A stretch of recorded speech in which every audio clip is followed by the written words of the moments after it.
So the thing is, Al, when you have last stands, you do tend to get Victoria Crosses as well. Well, yes, or cock-ups tend to attract Victoria. I mean, so I think it's interesting that D-Day only has the one VC. Because it's a royal success. Because it's a great success. Rorke's Drift has 11. Rorke's Drift, yeah, exactly. And five for Arnhem. But I think it's also interesting, because we're at the site of one of those Victoria Cross actions. Yeah. It's two of the 5 at Arnhem are South Stafford's air landing people, because this is an airborne battle. It's not a parachute regiment battle.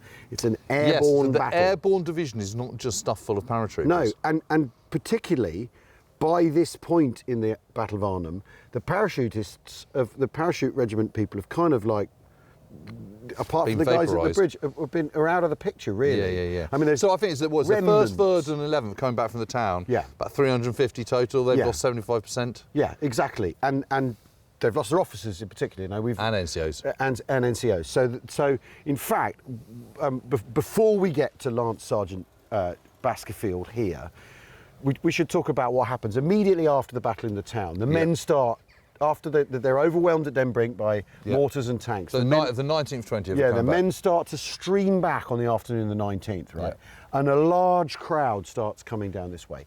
Guys start coming through in dribs and drabs down at the old church, which we'll look at in a bit. Yeah.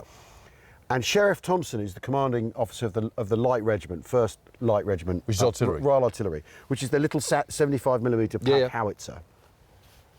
He goes, something's up here. I need to nip this in the bud. He sets up a roadblock with jeeps, gets some tea on, gets some fags ready. Yeah. Right. And there's the railway bridge, by the way, in the background, which on the night of the 17th is blown up by the Germans to deny the British its use, just as men from 2 Power and sappers get there. Right. The railway bridge is blown. We'd better push on to the main bridge. Anyway, yeah, darn it. But basically, this crowd of guys are coming back. They're leaderless. Yeah. Even though there are officers amongst them, so including Robert Kane, and this is what's really interesting. So Thompson puts his beret on, gets a Sten gun, and comes forward and takes control. Yes. And there's a sergeant in amongst this, because they're done. You know, the South Staffs have been smashed to pieces in the attempt to get to the museum. 11 Power have been completely overwhelmed in the open by mortars and tanks. So he goes, right, stop, dig in, organise yourselves. And one of the sergeants says, thank God there's someone to give us some orders. And what's really, really interesting is Robert Kane is amongst this crew. Yeah. Who's going to win a VC. Yeah. And he's not quite ready for it just yet. Thompson describes him as certainly not looking like a future VC winner. Yeah. So the implication is he's going, they've lost it. They don't know what to do. And this isn't, the thing is, that makes me admire Kane even more, that he is able to like go, right, okay, and then goes on to be this. But again, courage isn't a straight line. No. It really isn't. It really isn't. Anyway, so they're coming back, and what happens is a force sort of coagulates here and digs into this part of Oosterbeek, because we're actually in the Oosterbeek village here, whereas the Oosterbeek perimeter that it becomes is kind of only just in Oosterbeek, isn't really in Oosterbeek, but we are in Oosterbeek here. And this is the road that runs along the river. This is the Lion route. Yep. That all the guys in 11 Power have gone up into the town. That you and I have walked? Yeah, exactly. So no wonder they're coming back this way, because they're going back to where they came from, because there's no rear if you're an airborne division. But also, don't forget, there's 2 routes. There's this route and there's the Utrechtsweg. Yeah. And the Germans are denying the Utrechtsweg. So, it's called Lonsdale Force. It's Major Dickie Lonsdale. He's the 2IC of 11 Power, and he's been injured on landing on the Monday. He's hurt in the hand. Yeah, remember that. And he's held, so he's not gone into the town. He's not been part of the action in the town. He's put in charge. Although there's the discrepancy in the record as to whether Thompson's in charge or Lonsdale, and at what point who hands over to whom and all this sort of stuff. Yeah. Anyway, this is Lonsdale's area, and it's got guys from 1 Power, 3 Power, 11 Power, and the South Staffords. Yeah. And here on this junction of the Acacia Lane, which runs up that way, and the Benendorpsweg, Benendorpsweg. I mean, honestly, Dutch names, there is an anti-tank picket here. So you have a 6 pounder here. Pointing up the hill.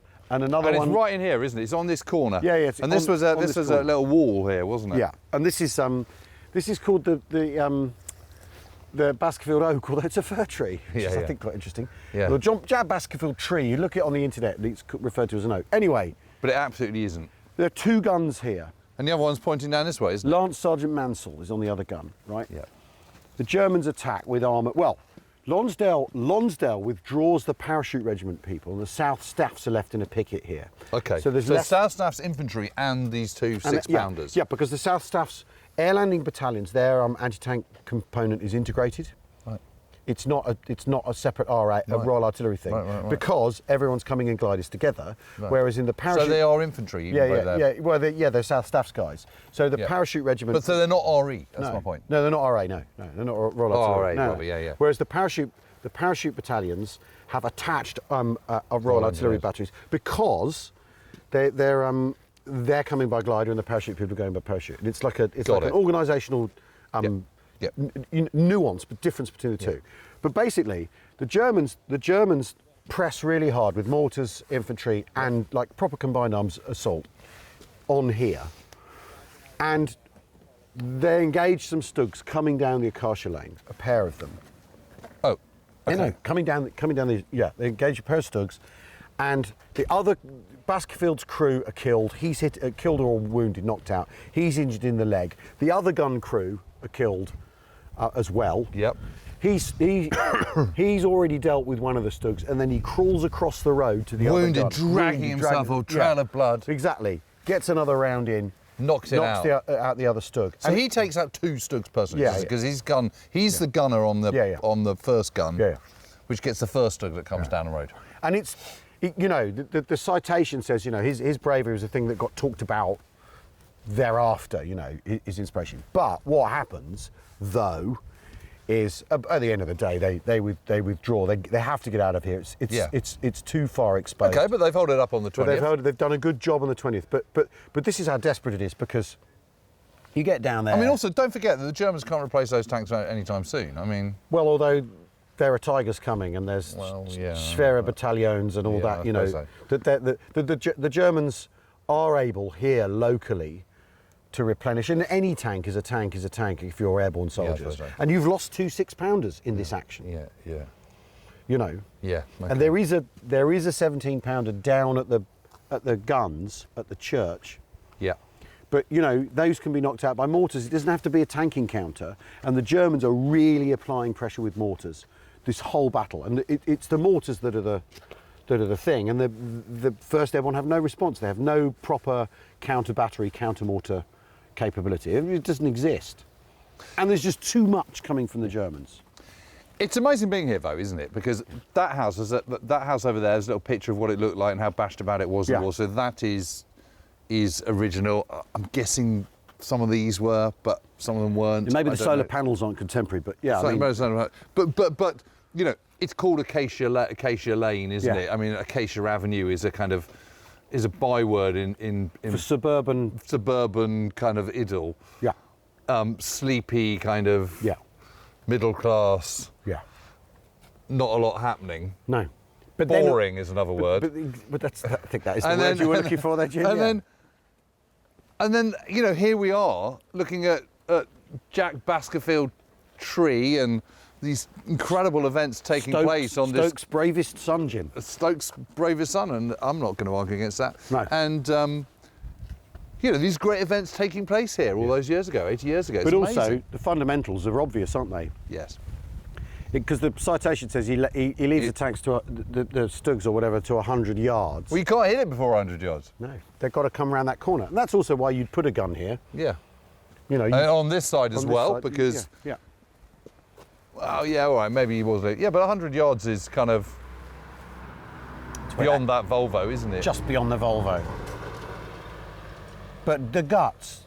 Let's say it's where the Volvo is. The guts to hang on and wait, because you want to make sure you knock it out. That's the other reason you're waiting. Yeah. Because you get one off, you miss, they go, oh, right, there's a 6-pounder down Listen, there. I don't want anyone to think that I'm dissing Jack Baskeyfield. No. Hats off. And also, the bottom line is yes, you get more Victoria Crosses when there's a disaster, but they're still deserved. Yeah, they're still deserved. Yeah, exactly. It's just that in victory, there's quite a lot of the thing with Arnhem cases which don't get the thing with Arnhem, Victoria Crosses. Why aren't there 10? Well, quite. You know what I mean? Yeah. Right, well, let's go now on down to the actual perimeter itself. Let's do what they do. Let's withdraw to the old church. Yeah, yeah. It's not very far, is it? And start the perimeter. No, it's just, I mean, it's over the crest of this hill, really. Yeah. Lance Sergeant John Daniel Baskeyfield's citation for the Victoria Cross was published in the London Gazette on the 23rd of November, 1944. The following year, when the Army Graves Registration Team came to Arnhem to organise the graves of the dead, there was no sign of Baskeyfield's body or his final resting place.